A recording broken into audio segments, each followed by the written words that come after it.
Re-reviewin ng Movie and Television Review and Classification Board ang complaints sa TV5 noontime show na It, sa particular joke ng host na si Joey De Leon. Narito ang kabuuan ng press release ng MTRCB ngayong araw. Taking cognizance of the complaints from the viewing public in relation to It, Gimme 5 segment aired last September 23, 2023, the Movie and Television Review and Classification Board shall determine if the same are valid. Komento ng netizens, I'm pretty sure, as with the past issues lalo na on noontime shows, MTRCB Chair Lala Soto will not meddle or have anything to do with the board's decision and mag-i-inhibit iyan sa magiging ruling sa issue. If the process serves us right, naka-assign na iyan sa review committee.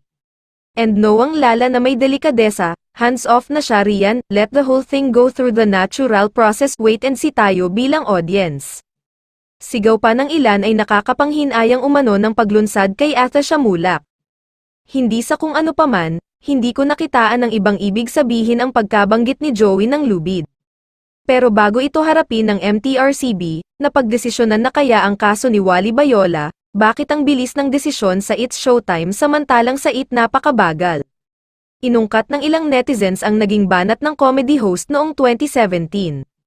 Matatandaang sa Who One for All for Who One, segment ng It Bulaga noong October 5, 2017, kung saan napapanood noon ng It hosts, bumisita ang hosts na sina Jose Manalo, Wally Bayola, Alden Richards, at Maine Mendoza sa kanilang napiling, The Barkads, na may kinahaharap na mabigat na pagsubok.